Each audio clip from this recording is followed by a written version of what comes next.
What is up, guys? Welcome back to another video on Pure Panorama. Don't forget to follow me over on Instagram at purepanorama19 and check out all those links in the video description to tools and parts. We have links to AMSOIL products, oil, filters, fuel additives. All that stuff is linked up for your convenience to make it real easy to order stuff.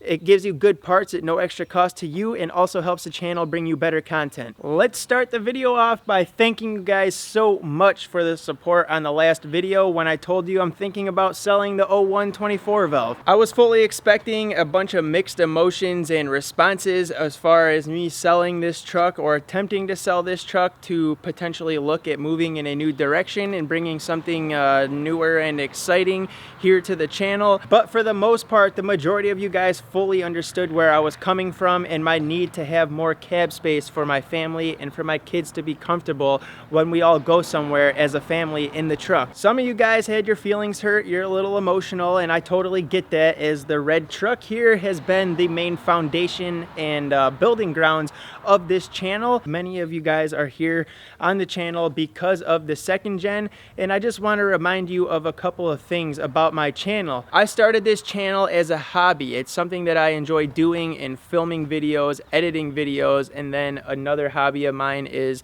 just automotive stuff, working on cars and trucks. And at the time of really starting to take the channel serious, I happen to have this here lovely second gen diesel truck, and that is what I began to film the majority of my videos on. So many of you have it a little twisted and are a little confused in thinking that this is just solely a second gen diesel channel, and that is not the case by any means. I would film videos of me working on the Toyota here, or the little Hyundai over there, or any other car, dirt bike, four-wheeler, whatever it is. Construction stuff, as you guys know that is my job. I'm a contractor. I am just a blue-collar guy who does blue-collar things and builds stuff with his hands and enjoys doing that, and just thought that it would be fun to share my adventures and things like that with you guys. And unfortunately, the truck has just been the main focal point of the channel and has kind of taken the channel by storm, and everybody has grown to love the old red 24 valve. But we have to think about the future sometimes and what is going to be best for the future.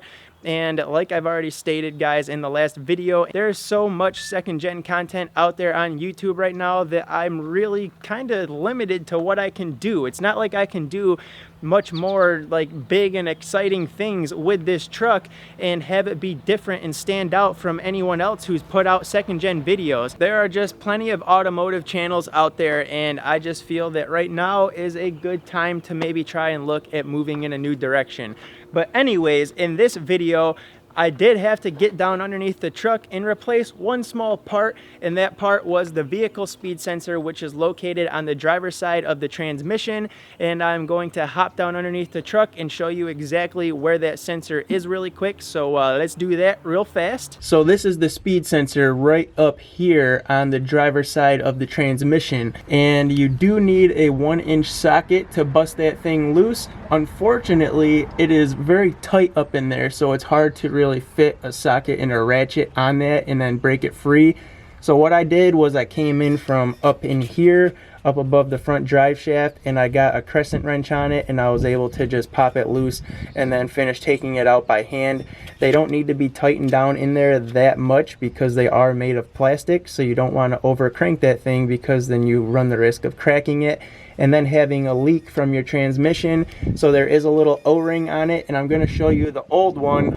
So like I said, just go quickly when you pull it out because you are going to lose a little transmission fluid. I'll show you here on the transmission support. You can see that it is a little wet right through there. Pull the old one out, stick the new one in real quick, tighten her down, get it sealed off, and then just snug it up, not too tight. So that is the speed sensor down on the driver's side of the transmission. Just very simple to remove. You just unclip that plug, unscrew the old one, quick shove the new one in there, tighten her down, snug it up, and you're good to go. You're gonna lose a little bit of fluid, but it's not gonna be enough to really affect your transmission if you move quickly. If you sit there and let it gush out, then I would suggest checking the fluid level, get your truck up to operating temp, put it in neutral. Obviously, you guys know how to check your transmission fluid. I don't need to tell you guys, and then go from there. But if you move quick enough, you shouldn't need to add any more fluid to your truck. Here is what the speed sensor looks like that goes in the driver's side of the 47RE, and I believe it's probably almost identical or the same thing for the 48. I didn't look, but I would have to assume, since those transmissions are pretty similar, that this is probably identical for the 48 as well. You guys can see that there is an O-ring right there that will press against the transmission case to seal it up so that you won't lose your transmission fluid. And then the end of this here is magnetic, and that's how it functions to get your speed or whatever and do what it needs to do. But it'll also collect any shavings or clutch material, just stuff like that from wear and tear inside the trans, just like the magnet inside the pan does. So when you guys drop your transmission pan to do a filter and fluid change, you'll see that there's little bits of debris and shavings and sludgy stuff on there or whatever. So if it looks somewhat like mine does and it has a little bit of shaving, sludgy stuff on the end of it, then that's probably going to be fairly normal. However, if you pull it out and it has some bigger, thicker chunks of metal stuck to it, that's probably not a good sign, and I would suggest having your transmission looked at and evaluated to make sure that you're not going to be left stranded on the side of the road somewhere. So now that you guys know where that vehicle speed sensor goes and I showed it to you up close and you know what it looks like and how it goes into the truck, let me tell you why we changed it on this truck. Now, I happen to have purchased that vehicle speed sensor way back last year in the summertime when we were doing the fluid and filter change on the truck. And if you guys have been here for a while and you remember back to that video, I was going to try and adjust the bands and everything in that video, but I unfortunately ran out of time and I just couldn't get it all done. Now, the speed sensor was one of the things on my list. I was gonna pop that in, and yes, you're probably saying, well, how the hell did you run out of time and you weren't able to do that? It literally takes 2 minutes to do. When I did that job, I was a good 45 minutes from home and it was already getting dark as I was trying to bolt the pan back to the transmission. So I just wanted to kind of clean up my stuff, get back on the road and get home, and then I just never really thought about it again. My speedometer once in a while on the truck would seem a little jerky. It never just crapped out and just didn't work on me. It's always worked, but there's times where it just didn't seem like it was going up smoothly. It seemed like it was kind of bouncing a little bit or hopping and maybe skipping a mile an hour or two. So I just kind of had this thought in my head, well, maybe the vehicle speed sensor is a little gunked up or just dirty, getting worn, and needs to be replaced, and that's why I bought it back then. Fast forwarding from last summer all the way up until now, last week I decided to do the key trick to see if there were any codes stored in the truck. All winter long, everything was good. There was no codes the last time I checked, but the truck has been parked now for the last 2.5, 3 months now. It hasn't really been driven. Just a few short drives to kind of exercise it and stretch its legs.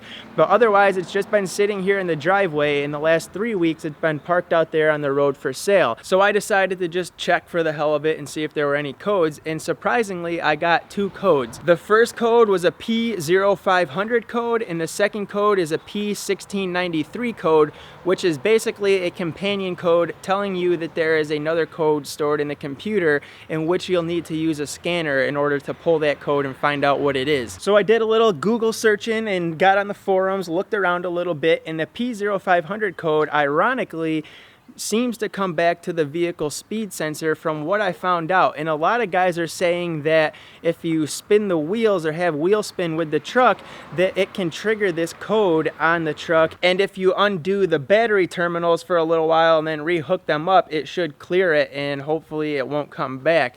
However, I figured since I had this vehicle speed sensor laying around in the garage from last summer, we might as well pull out the old one and put the new one in. And now we are going to unhook the battery terminals for like an hour, hour and a half, and then we'll see if those codes have cleared themselves from the truck. And if they have, we're gonna take the truck for a quick drive down the road.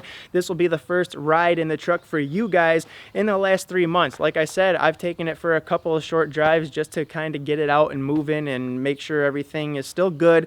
But this is gonna be the first ride for you guys in quite a while. So make sure if you're excited for that, you're smashing that thumbs up button, because you guys haven't been with me on a cruise in the truck now. Man, it's been way too long. We need to get this thing sold so that we can get something new and exciting.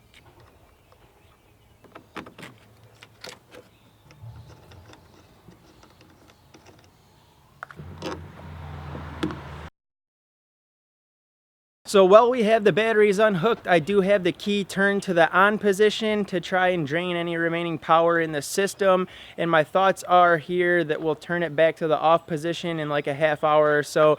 And then when we rehook up the batteries, we can turn it back to the run position and we can slowly press the throttle pedal down to the floor and then slowly let it return back to the top. And that should reset our APPS sensor, because I was reading too that the APPS sensor could be faulty and therefore throwing this P0500 code. Those two things could be tied together, but I'm not 100% sure. The APPS sensor on this thing may be going bad. Who knows?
Guys, it feels so good to be driving in her. We're going down the road right now, just taking her for a quick cruise, and oh man, I gotta tell you, I have missed driving this old girl so much. She definitely needs a power steering pump. I'm pretty positive, man. The brake pedal is just acting up. It is really firm and stiff and has a slow response to come back up to the top. So that is one thing that the truck definitely needs.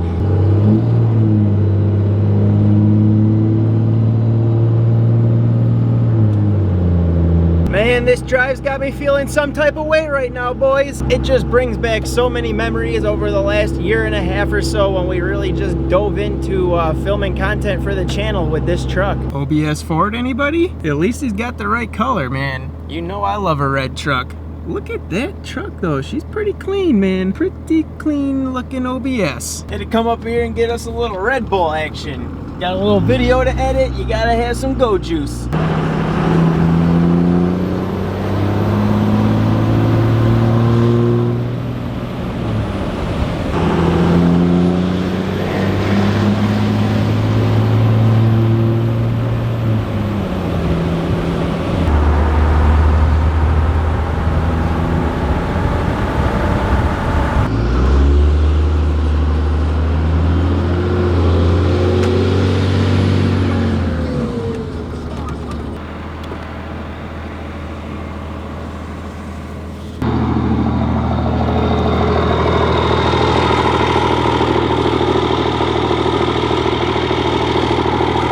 That's gonna wrap this video up, guys. I just wanted to give you another second gen video trying to figure out what this P0500 code was. And like I said, I thought it had something to do with the vehicle speed sensor, accelerator pedal position sensor.